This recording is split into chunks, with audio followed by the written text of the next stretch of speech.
It's I'd say 90% of our success as people comes from the way we choose to look at things. I the very same you can take two people with the very same situation, and one will succeed and kind of become an overcomer and be a fountain to others, and one will be defeated by that and become a drain upon others. The very same situation. And I like to look at Jesus. I'm glad that the Bible. I'm so sorrowful that he had to go through all this, the rejection and suffering. He was an innocent lamb, but it is. I'm so glad that that's in the Word of God, because we get to see, wow, if he could react in this way to all of that and be completely innocent, how much more. That's so inspiring, because he also said that it says in the book of Hebrews, he understands everything you're going through and everything I'm going through. So I've got him understanding what I'm going through. And I also have graces promised, the same graces that got him through the situation. And it's so encouraging, because we haven't yet had to be crucified like that, or tortured, or what day has that ever happened to you, where everybody rejects you, mocks you, strips you down, puts you on a cross, tortures you with a crown of thorns, mocks you, crucifies you. I mean, your problems today seem relatively light, don't they? And yet we can act more dramatic and be more negative than Jesus was. And people could say, well, he was Jesus, of course, but he did that all. He showed us how to do it as a human. He was man and God, and it shows that he was tempted in the same way we were. He wanted the cup to pass in the Garden of Gethsemane. So I realized, well, what's the difference? Well, one thing it does say he was like us in all ways except sin. So to me, that means he always made the right choice. He put trust in his Father. He loved his Father and kept his commitments. I'm plowing through. I'm not going to sin. I'm not going to complain. I'm not going to feel sorry for myself. I'm not going to get bitter. And that attitude is 80 or 90% of the success in life. And you'll even be a lot more healthy.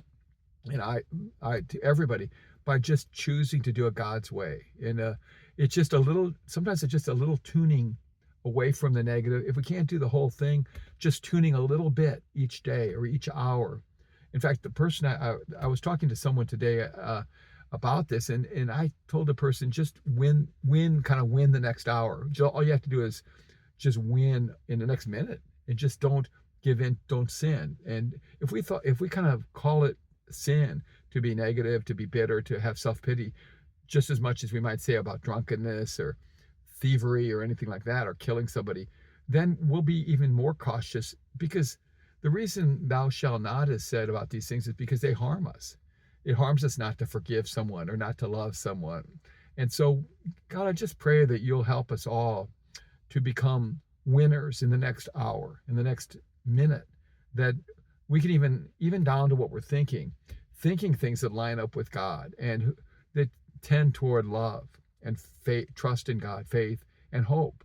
Because the opposite of that would be hate or bitterness, or really indifference. Many people say, well, hate isn't really the opposite of love. It's indifference, apathy. And also faith, the opposite of that would be doubt, right? Skepticism, just depending upon ourselves. And then hope, the opposite of that is despair or hopelessness, or just sort of having a negative, well, what's the use? I'm not even going to care. I'm not going to try. And that, I've seen more people defeated by an attitude of not hoping. I mean, that is way underestimated, the idea of hope. You just have to, you can't camp in your misery or in your self-pity. You got to, hope would be to keep going. And I know many times, what's a good way to put it? Can you think of something like that where hope in God tilted you to keep going, and then around the next bend was the blessing, the breakthrough? If you hadn't had hope, you wouldn't have even gone around the next bend. So we just can't just do what Judas did when he killed himself. We have to do what Peter did when he wept bitterly about denying Jesus, but then bounced back. And he had this springiness in him, faith, love. He didn't ruin it by just putting a final nail in his coffin. That was an opening act to a much more beautiful story. For Judas, it was the final act in the story.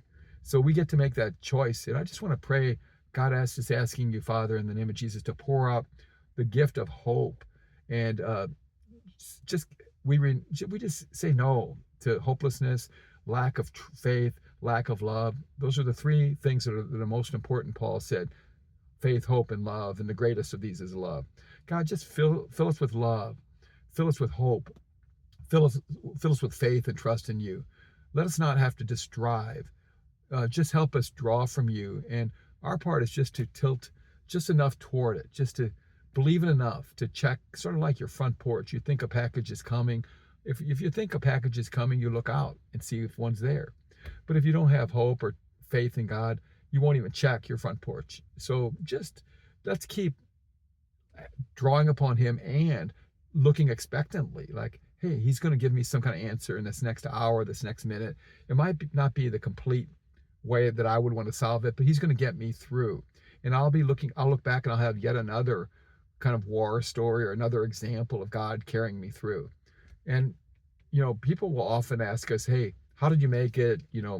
I mean, people have been married a lot longer than us, but they'll say, how long did you make it? How did you make it through 46 years of marriage? Well, almost 46. It's coming up 46, yeah. And how did you make it with having 14 children? We didn't have a lot of money. And I would just say we broke it down into tiny moments and decisions, and you survive. I can't really say it's fake it till you make it, because that sounds a little fake, but it is like, it's sort of like tilting, kind of hanging on, trusting, never giving in, and kind of until the storm passes. Don't give in. The storm is going to pass. And I remember once during one of the 14 labor and deliveries, Kathy, I would be there to coach her, and she turned to me real sincerely in a hospital bed and said, has there ever been known when a baby just doesn't come? Basically, can there be endless labor? I mean, that's how we feel sometimes. Like, could these contractions, could it go on forever? And God, being just having trust in him and knowing how God came through many other times, we know, no trial goes on forever. We have to have hope. It helps me to just be joyful and to, you might think, oh, well, it's easy. Maybe you're just like that. No, I had to teach myself to be joyful. I'm every day a little more light and a little more joyful than I was the day before, because I'm purposely exercising those muscles. Because what I don't like, I don't want to become a negative person. I don't want to become isolated just by my negativity. I want to be filled with faith, hope, and love. Now, sometimes with guys, you don't exude it in the same way. It's guys, but I just want to break that barrier. I don't think it's non-masculine. I don't think it's unmasculine to be joyful or to show eagerness or to show hope, and so I try to, especially when I'm a father of 13, I want to show an example that you can be a man, you can be an athlete, you can accomplish things in business and still be very joyful, and you're not being like a Pollyanna. And women sometimes get burdened by carrying the load of all the emotional happiness in a relationship. Not every husband, or if you're married, or every male is going to always give the warmth or the joy, or even somebody with deep faith might be a quiet kind of a John Wayne type of cowboy figure. But either way, you could still be rejoicing and create that, even if you don't have it to give, by just being that way by faith. Not fake it till you make it in a bad way, but just getting it started. It'll change the atmosphere around you. I've seen this with men on a sports team, playing ball 20 plus years with the guys on teams. And if that works with men, it especially works with women's grandmas, aunts. You can actually, they say the hand that rocks the cradle rules the world, but you can actually affect, even when you're not rocking a cradle, you can affect so much just by your bringing the love, the joy, the hope, that whole attitude. I remember way back a woman who she seemed very elderly, but it was in the 70s. She went to the same prayer meeting where Kathy and I met in the 70s. And she just had such a joyful attitude that she loved Jesus so much that her whole face, even though it was very wrinkled, was just crinkled up with joy. And you could tell that her face had been trained by years of smiling to have those smile lines and those crinkles. If you haven't been that way, you can start now. We can all start now. reversing that trend. In fact, if you've been the opposite, all the more just put on the brakes and go the other way. And it doesn't have to be hard. Just make a U-turn and say, hey, I'm going to be like Zacchaeus. I'll go fourfold the other way. I've been negative. I've allowed myself to focus on the 1% negative rather than 99% positive. I'm going to talk about these 99% positive things around my family, around or wherever you are. If you don't have a family, just wherever you are. And I'm going to just, as a footnote, I'll say, well, I also have this challenge. Could you help me pray about this? So God, I just say, I hope these words made a difference. If they made a difference, say something in the comments. We're brand new with this. I mean, maybe 3 weeks we've had this YouTube channel. It's like starting a new town. We're like population 4. I mean, it's very quiet beginning, but thanks for being one of the pioneers of this little save at home YouTube channel town. We'll see you later.